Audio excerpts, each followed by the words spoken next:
Welcome in for another edition of On the Tee. I'm Anita Marks, and let's bring in my partners in crime. Each and every Tuesday night, we are here for you. We're recapping the previous tournament. We're looking forward to the tournament that it's about to tee off on Thursdays, and we're breaking down all the latest story news. So first things first, let's bring in John Mascari, head pro at Alpine Country Club.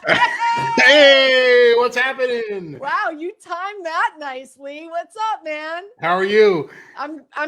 This week is a lot. I'm not gonna lie. I know. This week is a lot. It's draft week. It's Kentucky Derby week. I've been preparing for our show in the Valspar, the golf tournament, of course, that tees off on Thursday. Let's bring in Christina Thompson, CEO extraordinaire. That's right. I'm golfer her, and of course, very, very connected into the LPGA, and a lot of the women on tour rep her brand and her products. What's up, lady? How you doing? I'm doing well. I'm doing good. I'm glad. It has been a crazy week for everybody, so I'm so glad to have this to do right now. A little good distraction. Fantastic. Fantastic. Okay, so as always, we like to start the show. You are our mixologist. Yes, so you always bring a fun show drink, and the drink has some correlation to where the tournament is being played this week. So yeah, break it down for us. So our cocktail of choice today is the Salamander Crush. It's a signature drink that you would most likely find at the Salamander Grill at Innisbrook. So if you're at the tournament, you will be able to order up this off their specialty menu list. I'm not gonna lie, we did a lot of good drinks on this show. This is not my favorite. Okay. So I'm not going to sugarcoat it. You should probably take a sip, though, just, for... Well, I'm going to drink it. I will drink it the entire show. I'm committed to walking home. I'm committed. But I'm not going to like it. Let me ask you this. What is the ingredient? What is the ingredient that's not taking you over the top? So it's 2 parts tequila and then 1 part Chambord. Oh, and if you don't know what Chambord is, it's a raspberry liqueur. Yeah, so unless you like that raspberry or liqueur, because then again, I'm muddling raspberry and mint in the kitchen for this drink. Listen, it's very tasty. It's kind of like it's like a little a mojito, a raspberry mojito. I don't know, but it's not my favorite, but I'll drink it, and it looks pretty. Okay. Hey, listen, let's toast to you, sweet girl. Let's toast to you. Where's your drink? What are you drinking, John? Where's your drink? What are you drinking? Here. What is it? Water. Water. What is it? Water? Water. With ice? Not water. Water with ice? For ice. I'm just out of curiosity, Mark, your husband, does he taste the cocktails that you make for the show each Tuesday night? Not Tuesday nights, but on the weekends. I'll be honest, these are fun drinks. So I'm making them up on the weekends. But he looks at some of them and he's like, good luck. I hope you get through the show. I love it. All right. Well, let's start the show. Why don't we? And as always, we recap the previous week's tournament. That's the Zurich Classic, and the Aussies won. That's right. We went down under. So did they. They ham and egged it. Of course, we're talking about Leishman and Cam Smith, especially on 16 to save that birdie, send it into overtime, aka a playoff, and they beat the South Africans, Louis O and Schwartzel. So, John, let's start with you. What did you see from this duo? And here's the thing, really quick, before we dive into this. I love the story. I love the storylines. If you watch this tournament, I love the storylines of how and why these guys picked their partners. Either they went to college together, or they're from the same country, or they grew up and they were like child buddies. I just like all those storylines that came out while you were watching this tournament. I thought were really, really cool. So, John, let's start with you. Your thoughts on Leishman and Smith winning.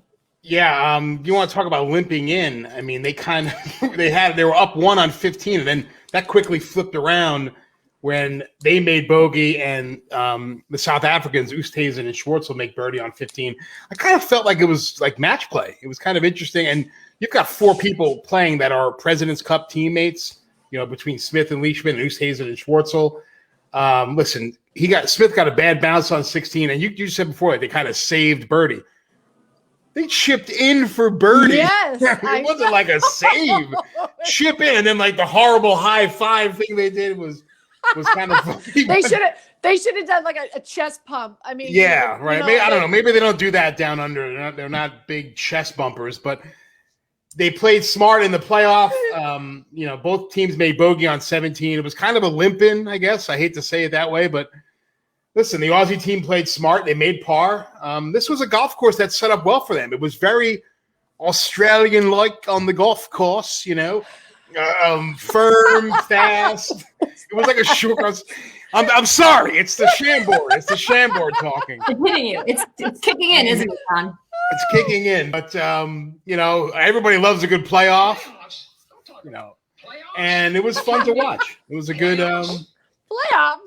Yeah, that was for you. That's a little Jim Mora in honor of the football season. We can't even get a first down, and you're talking playoffs. Yeah, with Peyton Manning as his quarterback, by the way. Exactly. Christina, what did you think about the tournament? Did you enjoy? Another thing, did you enjoy it? Did you enjoy the different format?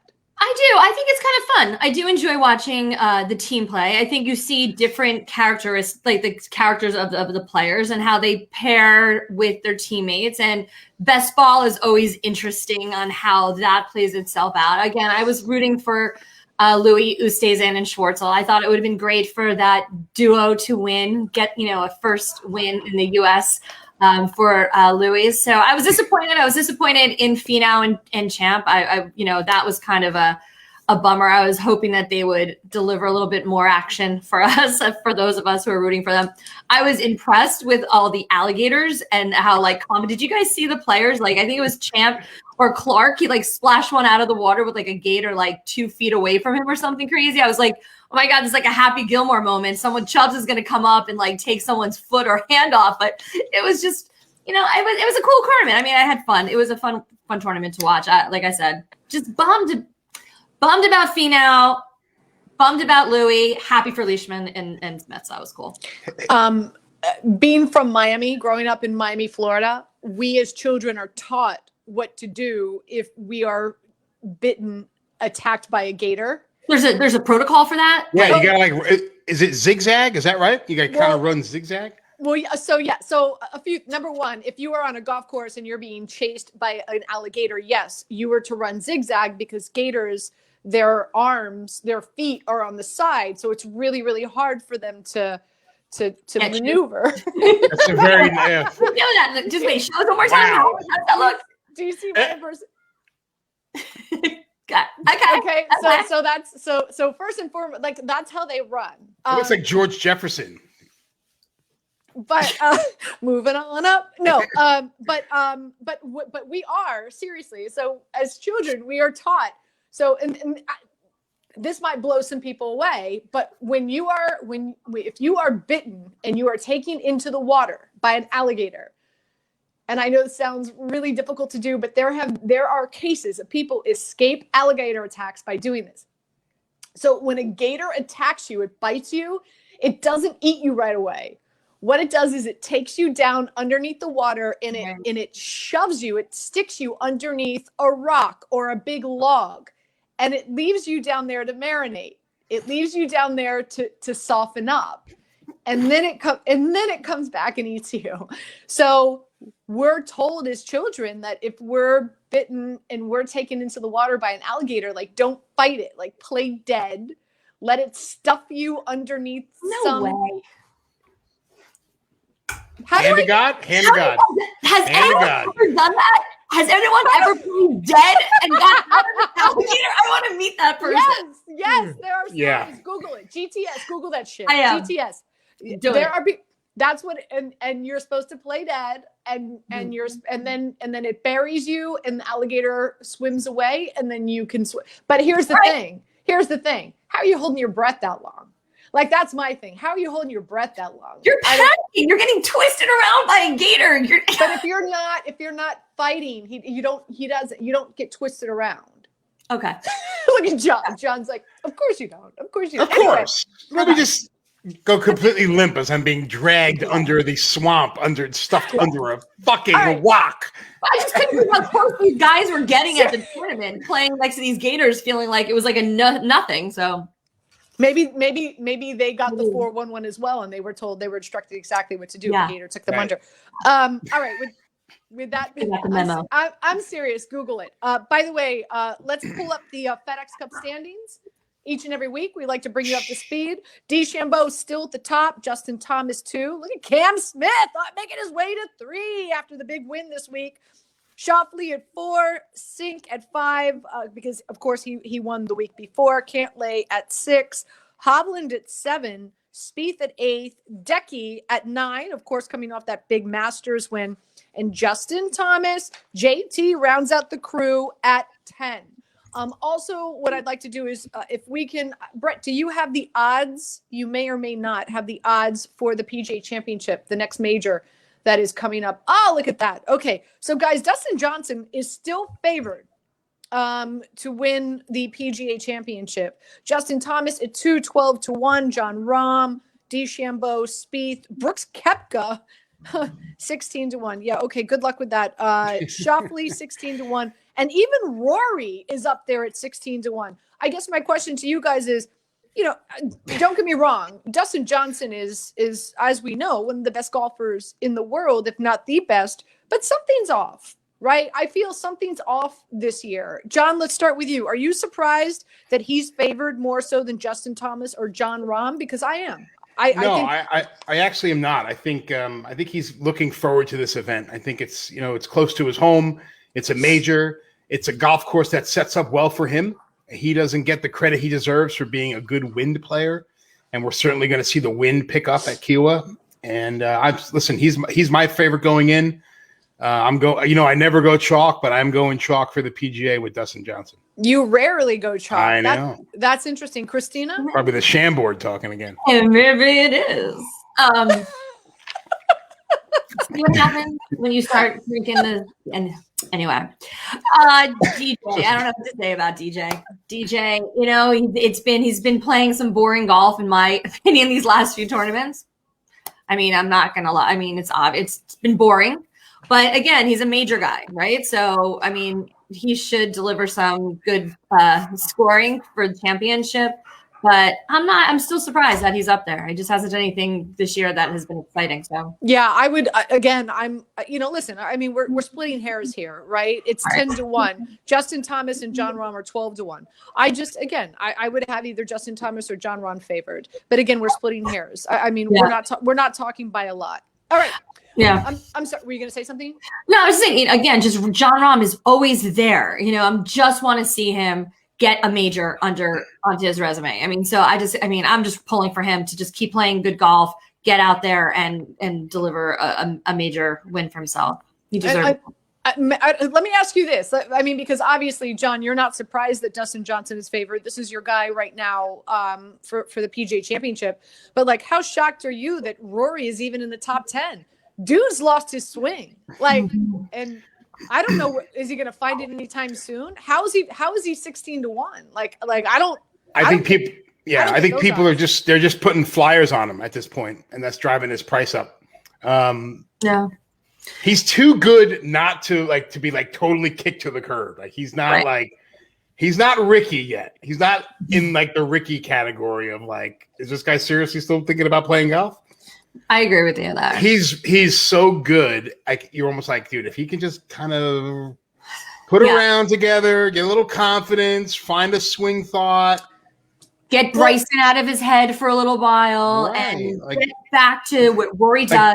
Rory he's still one of the best golfers on the planet. I'm sorry. Swing. I can watch him swing his club all day long. Let me ask you this, John, because Christine and I we like to play golf, but obviously you're the bigger pro here on the show, right?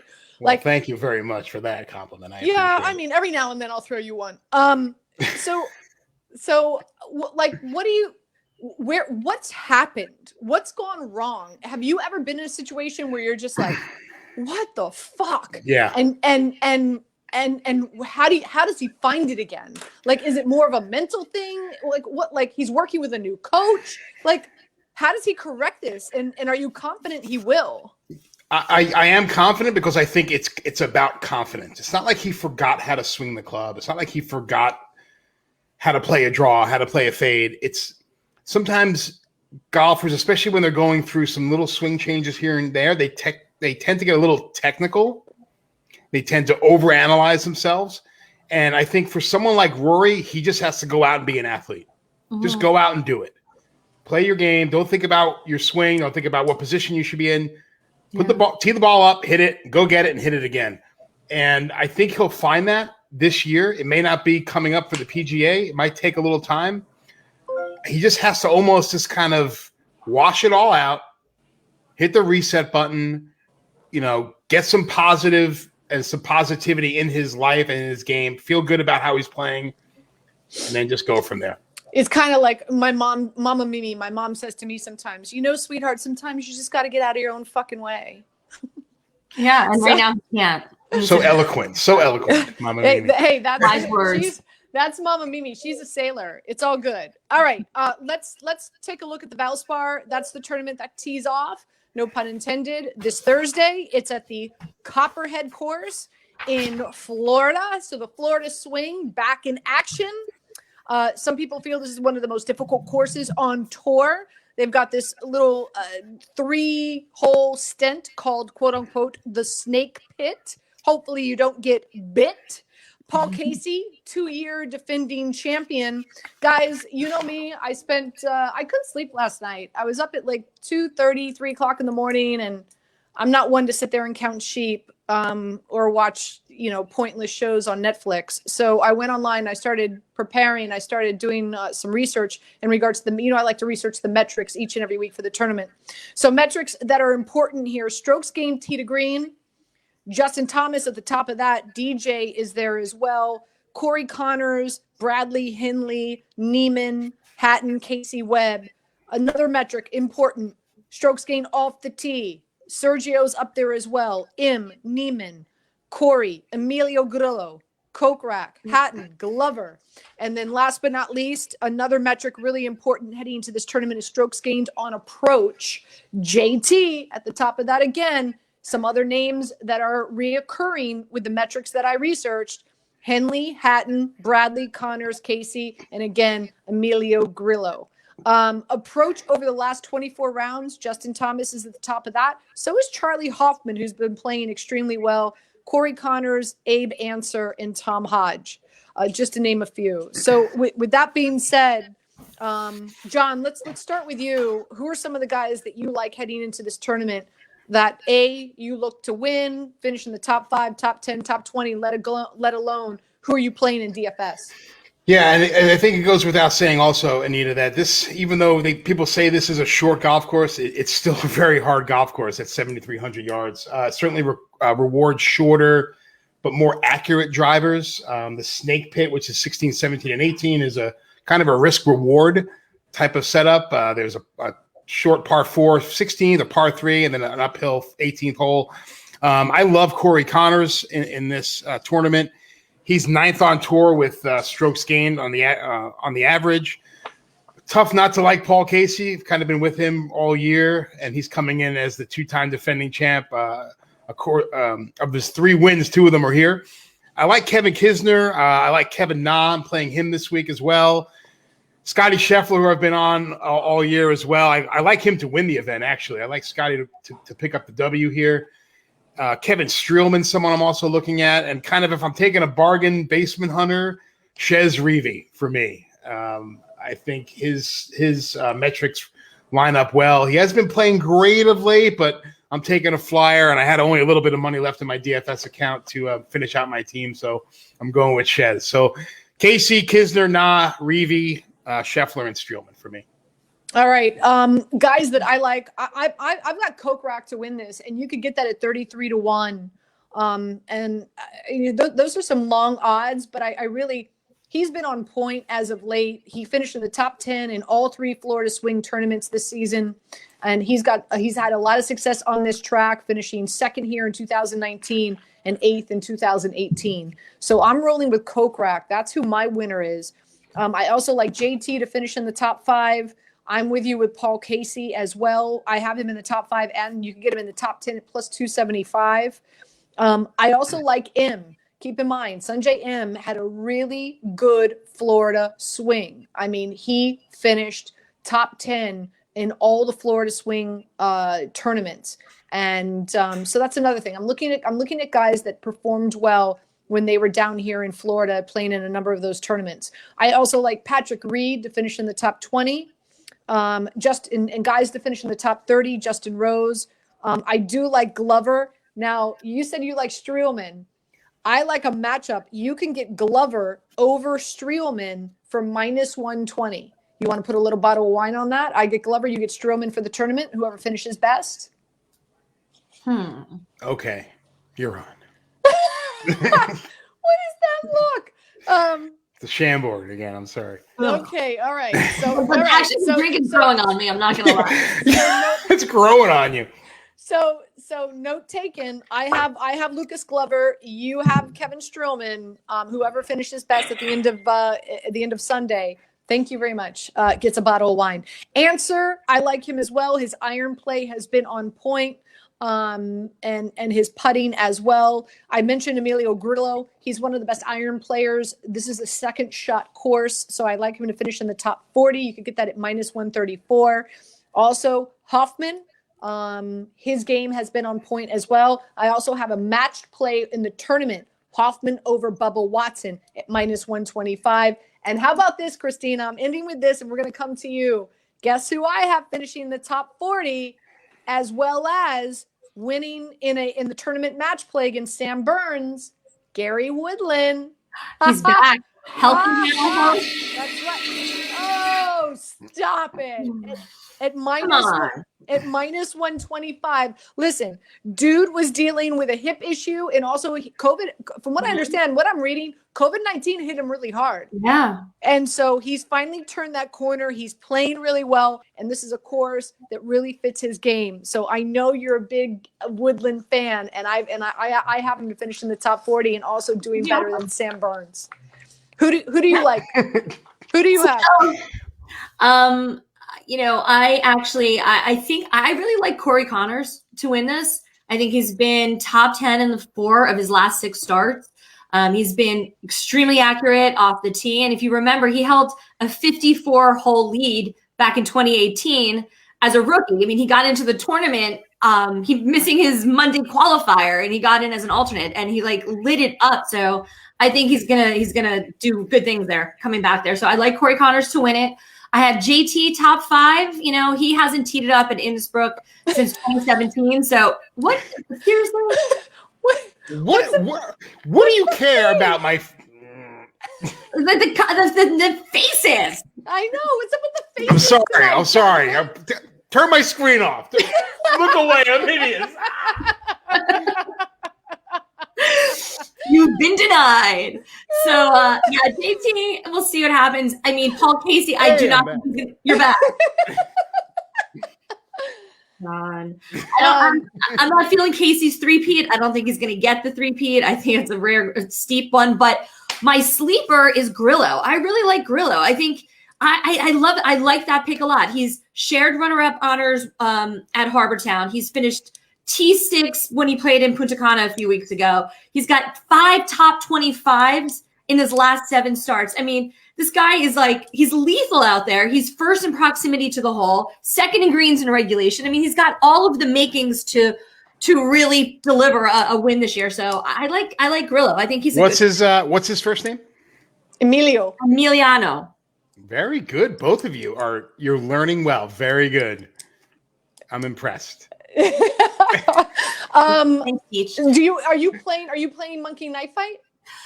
I am. I did. I have 2 Monkey Knife Fight picks right now. I did the fantasy point picks. I have I don't think we have a slide on it. So yeah, I did Reed and Hovland, the fantasy points more than 87 and a half points, and I have them both with more on that. I think they'll both play well on that. Hovland and I haven't seen.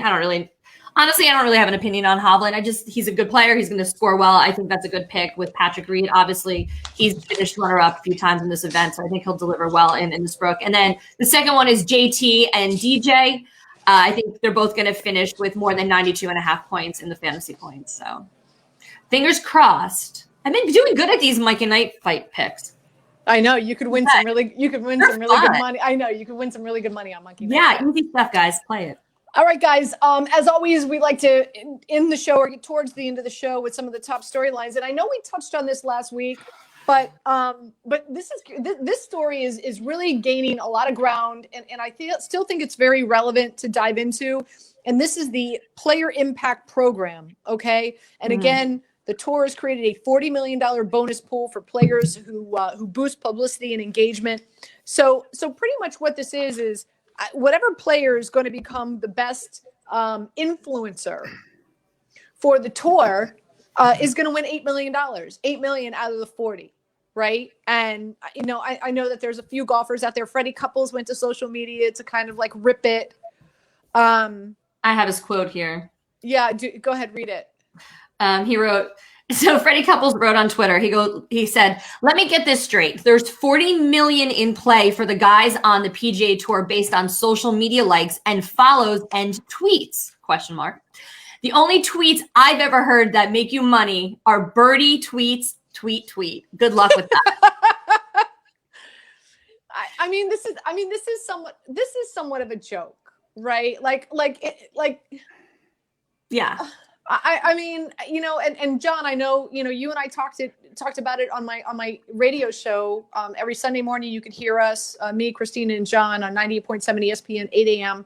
every Sunday morning. And that is, I thought it was an excellent point that you brought up, that the tour, how many people did the tour let go because of COVID-19? Over 50 employees are furloughed. Yep. How do you think those employees feel right now that they're looking at this in this report and saying, "Oh, you've got $40 million that you're pulling out of your behind to give to these golfers because of social media interaction, but yet you fired 50 of us"? I think it's just John, I have a question. Do you know, is the whole purpose, and Anita, you guys most might know the answer to this, but is the whole purpose of this to use the existing tour players, the top tour players or players in general, to help promote the PGA Tour, and then in return reward them for promoting it and growing the game? Because if that is the case, I 100% agree with you that money, they could do so many other things to promote the brand of the PGA Tour than reward the players who are being paid by their sponsors $1 bazillion to already promote and be out there and do great things, where that money can go to so many other programs out there for junior golf, the people, like you said, who lost their jobs during COVID that work for the PGA Tour. I mean, or I even said, like, cap off, $1 million on top of every LPGA purse for the rest of the season, and help the LPGA and elevate them and give them more money, or help. There's just so many things the PGA Tour could do to help build their brand than this. I think this is just so silly, and that's just my opinion. Yeah, this was a scare tactic. The PGA Tour got scared about a year ago when they started talking about the Premier Golf League. Mm-hmm. So there were some people overseas who wanted to essentially start their own PGA Tour.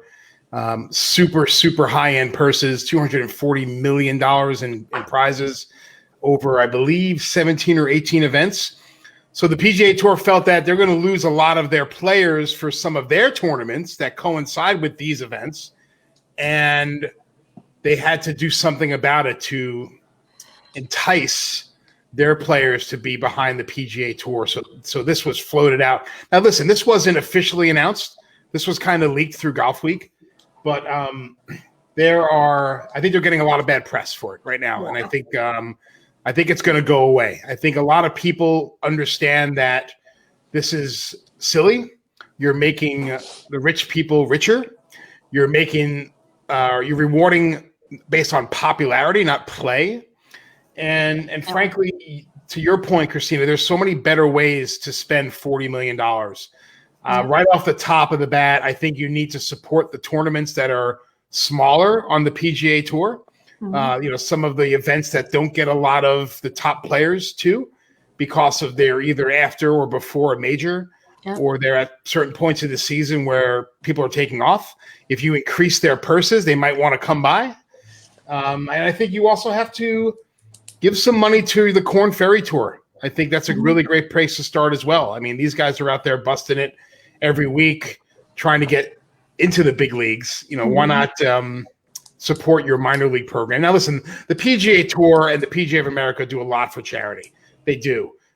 Could they always do more? Sure. But to take, what was it, 8 or 10 people and single them out for the most Twitter followers or the most golf engagements, I think it's also, I feel, a way to keep certain golfers who aren't playing well relevant. Certain golfers with orange hats. He's fine. The creamsicle's fine. But no, I agree with you. There's just like the people in the tour. I do. I agree. There's so many. I mean, listen, my opinion, my marketing background, I get it. They want to promote it. It was a knee-jerk reaction to the Premier League. I just think that the process, this avenue, I don't think is. Do you? So John, you think this is going to go away, huh? You think I do. Yep. I think there's a lot of bad press about it. Christina, you think this is going to go away? Interesting. Yeah. All right. On a lighter note, Brett, why don't you show the slide, please? Uh-oh. What are we going into here? Are you sure you want to do this? Yeah, I mean, we're gonna go. Is this me without my shirt on? We got. Oh dear God, we would never do that to the audience. We got to get to this at some point in time. I mean, geez. What is this? What's? Oh my! We are such losers. This is so bad, guys. I don't understand. Congrats, Willie. My God, my guy, Willie Zalatoris, down on one knee, proposing. Did he cut his hair for the engagement? I don't know. Is that you're going into the toilet? He's 24 years old. Who proposes at 24 years old? Well, I don't care. I don't think the age should matter, but he's just in the beginning of like this elevation of his game. Like he has so much going on right now to be distracted by this. I mean, look, you've seen Rory in 2017, what happened to him. Spieth in 2018, Fowler in 2019. Brooks Koepka got engaged this year. The only one I think who's got it together is DJ. He just dates Paulina, has kids, and just wins majors. So I just want to note. I just want to note that the caption to the photo says "Best day of my life. I love you." I think that's foreshadowing, guys. Right? It's all downhill from here. This is the peak. This is the best day of his life. It's all downhill from here. You guys, good knowing you, Willie Z. I mean, unbelievable. The three of you. No more. As you know, I'm not a fighter. I'm a lover. No more top 20s. Nope. Why don't you be happy for them? Come on. We're so happy, but we're also. Now, let me ask you this question. I got a serious question. Him. Do you think that she was like putting the heat on him to get engaged?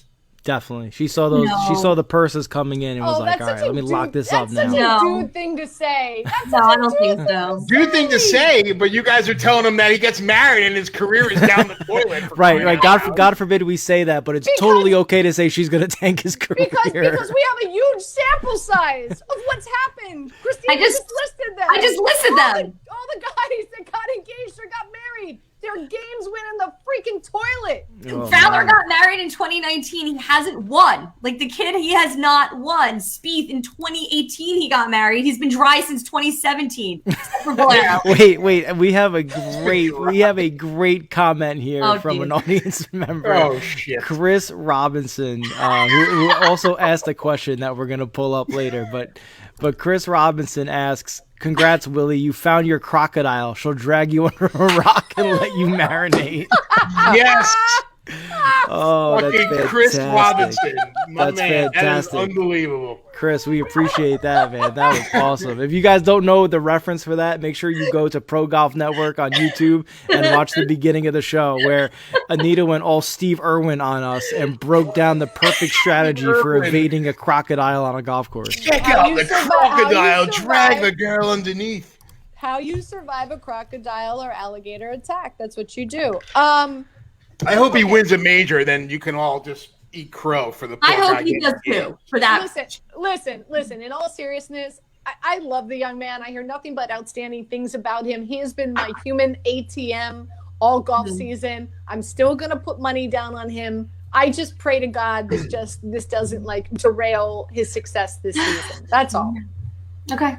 That's all. That's all. I just that's it. I'm thrilled for him. I'm happy for him. God bless.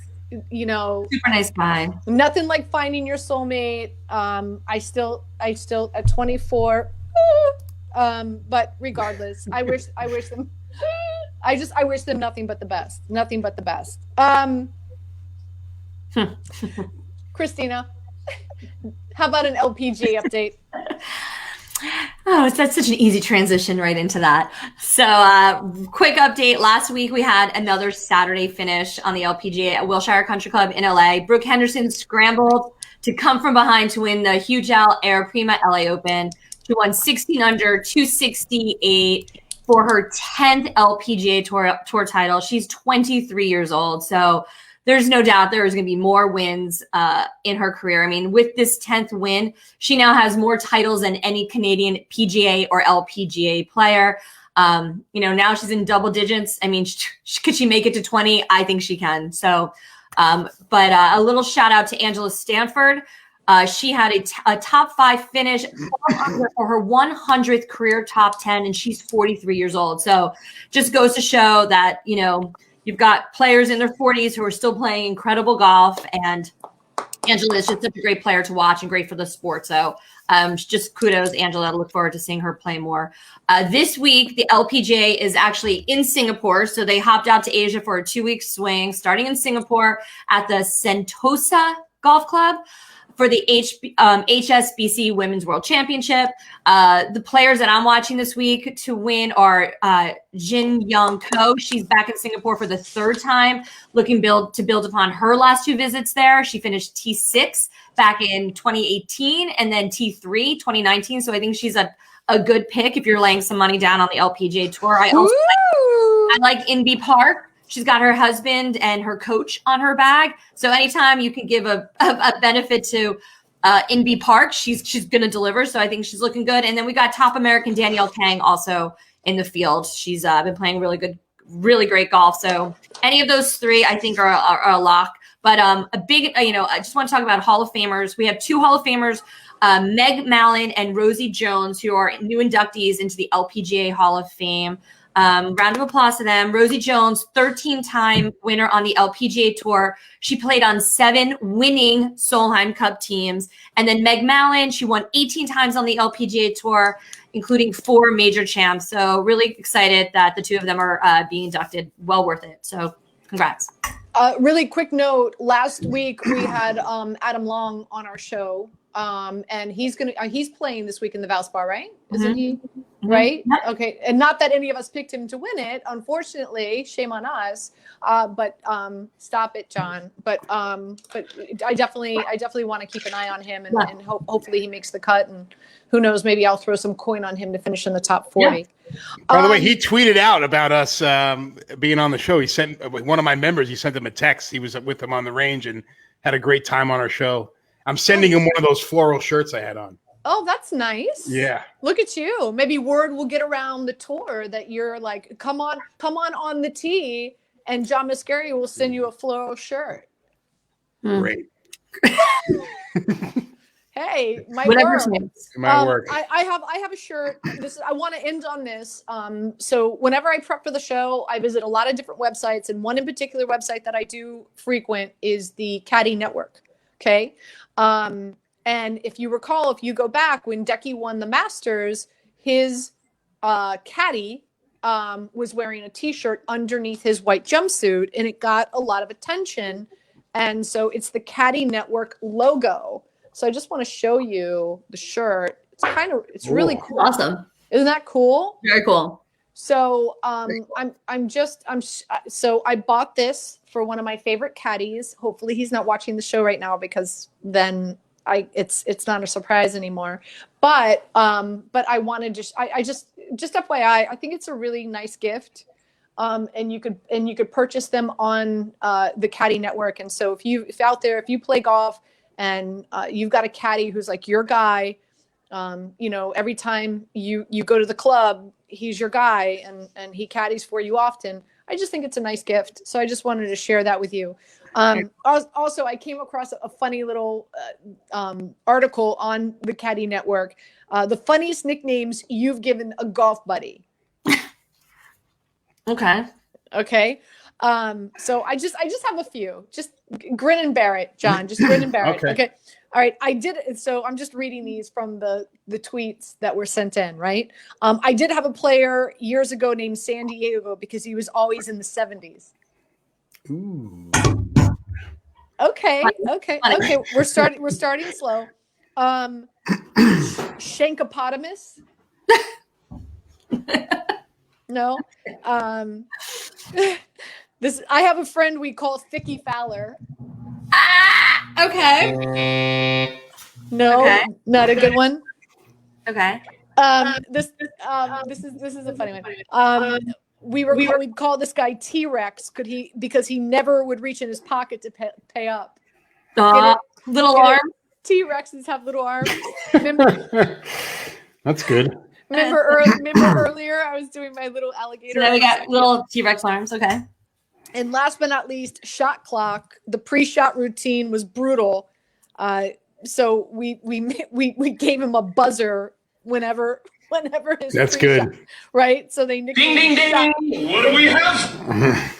they named him shot clock because his pre-swing. Like he was a little slow on the golf course. Okay. I think I would give that name to someone on this show. Me? I didn't say anything. You guys think I take a lot? You think I take a long time to hit the ball? I didn't say anything. Really, Christina? Don't lie. You look like you're lying. You look like You don't have to answer that question, Christina. You don't have to answer that question. I'm not answering by pleading the fifth. I think I do have a name for Anita though. I just came up with. What? Okay, so we do play a lot of golf, and you first shot off the tee, good shot. But sometimes on those drivable par threes, Anita wants to grab the ball and go for another one.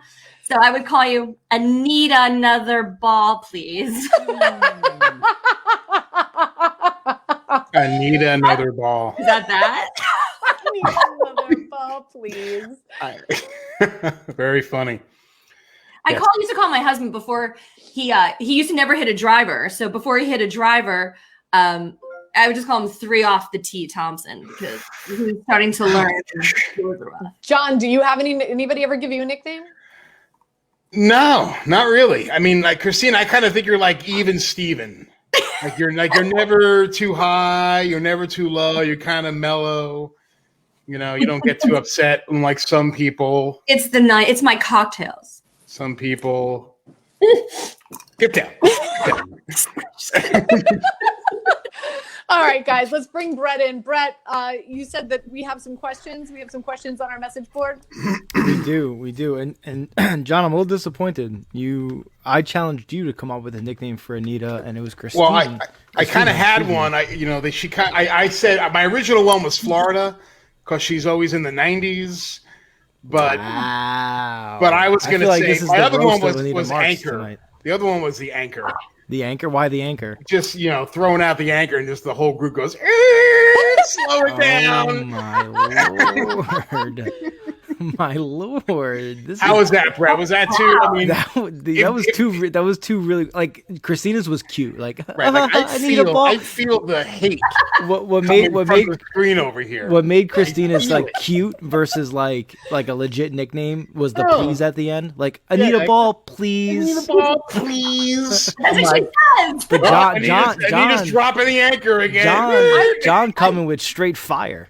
I thought for sure you guys were going to say something about how I'm always late or how I put my shoes on in the parking lot. Oh, late. Like we can call you Pacific time. Like you're always like 3 hours late. I'm always like I'm rushing to the tee box. Yeah. On Instagram, there's always a video from golf balling or no laying up or any of those accounts. There's always a video of like this for when your friend is the last one to make it to the tee time. Mm-hmm. Anita, it sounds like you are that friend. Let me get to the question I wanted to bring up from Chris Robinson. earlier, who busted us into tears with laughter from his alligator reference. That was awesome. John, this is when you were talking about this idea of a premier golf league, and that the PGA is doing this social media ridiculosity in response to that. Is this an NFL versus USFL kind of thing? The USFL, of course, the failed alternate football league headed by Donald Trump, that eventually was sold for $1 famously or infamously, depending on your thoughts on it. I want to take it a step further than Chris is, because we recently had something like this in European soccer. Right. It was reported that a bunch of the top European teams from England, Spain, France, and Germany were going to form their own super league, and it got extremely bad press, and those teams pulled out. Is this? Let me ask you this. Is this something the PGA needs to do? Does the PGA need to embrace a super league? And I want to just throw it to you this way. The most popular sport in the world, not the country, in the world, is soccer. And what makes soccer great is each European country has its own top league, and then they all come together in the Champions League, and it's one of the most watched events around the world. Could that be something that the PGA should embrace versus fight with gimmicks like the social media campaign? I wouldn't say they should embrace it. They make a lot of money, and they don't want to share it with people. It's simple as that. The PGA Tour is a money-making entity, and when someone came out and said, hey, we're going to start our own golf league, and we're going to make it better than yours, and we're going to pay them more money, and there's going to be more coverage, and the guaranteed money will be there, the PGA Tour was like, oh shit, we gotta do something, because this is real and this might happen. But can't the PGA Tour do its own version of that and say, okay, here's the top 20 who finish in the FedEx Cup, you get to play an alternate 10 events with an even bigger purse? Well, they do. I mean, they kind of do. That's the FedEx playoffs, but this is just I think the question was the USL, FL, and the NFL. I think it's very similar to that. It's a break-off league. Well, let me ask you this, and just to confirm, the PGA Tour, they don't pay taxes, right? What? Hold on. Seriously? Really? I know baseball doesn't. Why wouldn't they pay The taxes? NFL does not. Yeah, they don't. They right, don't? John? Right, John? They don't. I don't know that. I'm sorry. I don't have the answer I to believe. that. I believe. They're whatever. Okay. 50973B, whatever. Who knows? Yeah. They're one of those. I think they're one of those companies, Christina. I don't think they pay taxes. Anywho, what other questions do you have, Brett? Oh, sorry, muted myself there. Okay. Okay, so looking ahead to this weekend, we are. Where is it? I lost it in the comment section. I apologize. Okay. Yeah. Dustin Johnson. It's been a while since we've seen him in the winners circuit. However, we continue to see his name atop the PGA Championship odds list. Is that fair, or is that simply a result of popularity and where the money is going on the bets? Should he be the favorite is essentially the question. John? Yeah, I still have him as my favorite. I think it's a little bit of both, Brett. I think a lot of people are putting money on him especially for at Kiowa for the PGA. Local kid, good player in shore courses, knows how to flight the ball well, and long hitter. So maybe they felt like the past few weeks has been a bit of a fluke. Maybe he's got his, he's looking ahead. We talk about other sports looking ahead to other games or bigger games down the road. I think he's looking ahead to this major, and people are understanding that and putting some money on him. So, the number might be a little inflated because of the money going to him, but I still think he's a favorite in the event. Okay, and just to confirm, the PGA Tour and other professional sports leagues are tax exempt in the United States. However, pro golfers do need to pay taxes on their winnings. Just wanted to clarify that. And then just another quick comment from our buddy Chris Robinson. He called his buddy OB because he was always out of bounds. OB. Guys, that is going to do it from me and the Q&A tonight. As always, make sure you catch this episode along with all of our other episodes on the Pro Golf Network on YouTube. Don't go anywhere. Let's promote a few things that we have going on here at PFN 365 this week. So you're heading to Cleveland, right? I am. There it is. Look at that. I am heading to Cleveland. I leave tomorrow. I'm sorry. Yes, I do. I leave tomorrow night. As many of you guys know, it's NFL Draft Week. It's the quite honestly, besides the Super Bowl, it is the biggest week for NFL fans throughout the year, even though it occurs in the off season. The Pro Football Network is sending a whole team to Cleveland. We will all be there. We'll be shooting a documentary. We'll be doing 2 live shows. Make sure you go to the Pro Football Network YouTube channel. You will see me and Tony Pauline. The 2 of us are going to host a live show on Thursday afternoon and Friday afternoon, where Tony is going to be dropping the latest inside information he has as to what is going to go down in what could be one of the craziest NFL drafts in a long time. And then Anita, on Friday, you and me and our good buddy Steve Verderosa, pro scout with the New York Giants, was with them 33 years, won 3 Super Bowls with them.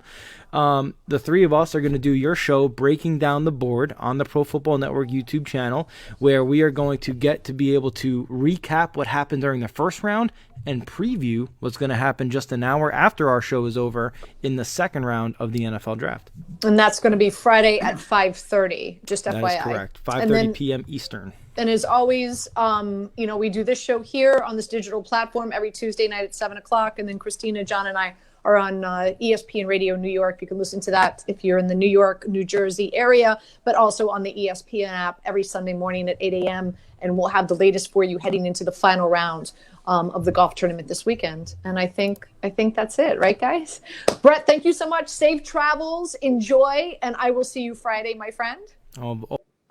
You got it. All right, guys. Have a great weekend. Christina, enjoy the rest of that drink. Love.